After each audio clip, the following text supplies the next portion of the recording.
So certainly Battletech is about the guns. And if you've been following my podcast, if you've been listening to my vlogs, you know that a good portion of my Battletech philosophy is big guns never tire. I love AC-20s. I love LRM-20s. I like anything with the number 20 after it. You can have your plans, you can have your tactics, you can have your fancy lance builds.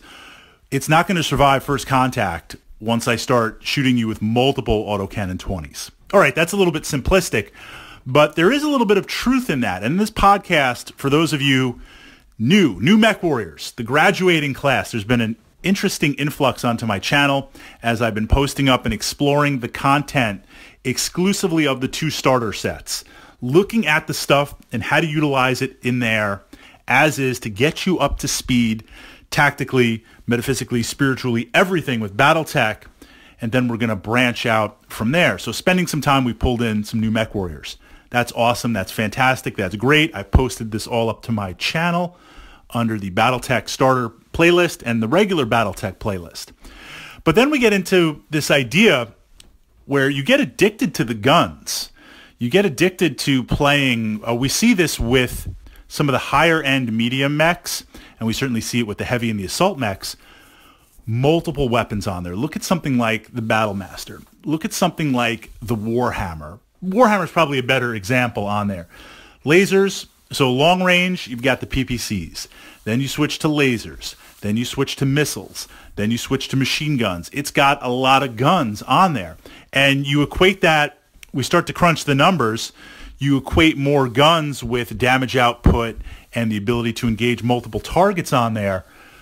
But it's a little bit misleading because you have to deal not only with range, but with heat, and to a lesser extent, especially if it's a heavy type mech or an assault mech, location.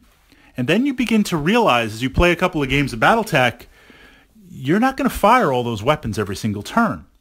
And as you go through the game, you're going to start losing weapons to internal or damage, or an arm gets blown off. Mechs that have exclusive weapons in those arms, when they get blown off. We tend to see this more with heavy and assault mechs, right? A light mech, you get hit in the arm blows off. And you're like, what? And then you take another hit, you get cored out, you just explode on there and you're done. One could counter and say a light mech getting shot at should never happen.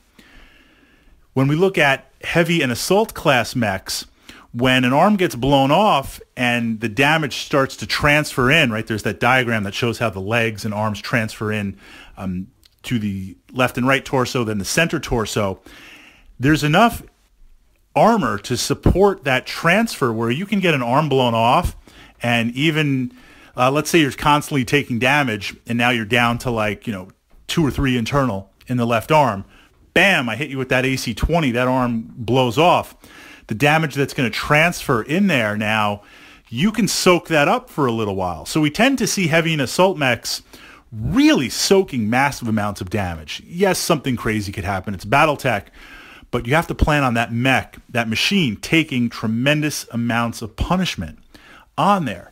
So when we start to look at something like the Warhammer, would you be better off having a heavier mech with more armor, or dedicated to a certain range bracket, or heat sinks that can support all of those weapons? Now, that's not to say the Warhammer isn't beast or doesn't have its role.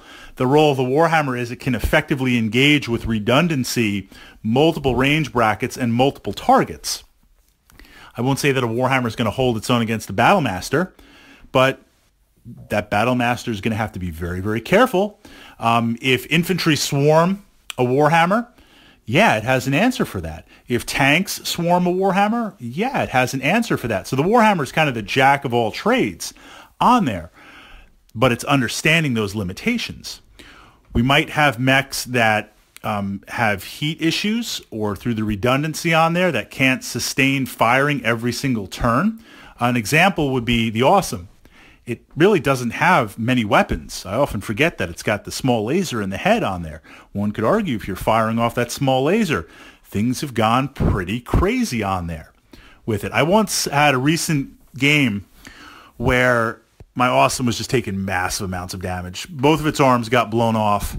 Its torso was damaged, but I'm still blasting away with those PPCs. I took a head hit and got really messed up with sensors, so now I'm hitting it like +2 or +4. I'm down to iron sights. I'm down to like lining things up on there. And I'm literally like headbutting the equivalent with that little small laser on there, shooting at things. Eventually I blew up. But man, I was just going like crazy. I mean, my opponent really had to commit to taking out that awesome on there. So that's a weapon platform, even though it's not like PPC, medium lasers, SRM-6, machine guns, back lasers, all this type of crazy stuff, autocannon. It does what it does really, really well.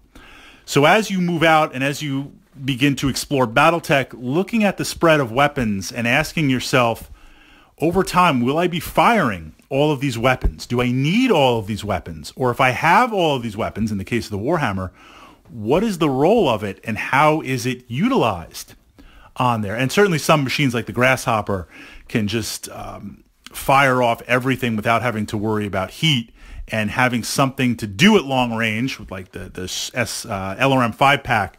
But once the Grasshopper closes, before we even get into the tonnage for physical attacks, the ability to chain fire all those lasers every single turn, that makes it beast on there. So if your experience playing multi-weapon heavy mechs is something like the Marauder or the Warhammer, where you're very proficient in pushing heat, but you're very proficient in monitoring how those weapons fire and in tandem and in what volleys, and then the first time you go up against a Grasshopper, you know, it's one thing to, in Battletech, well, this is true of every war game.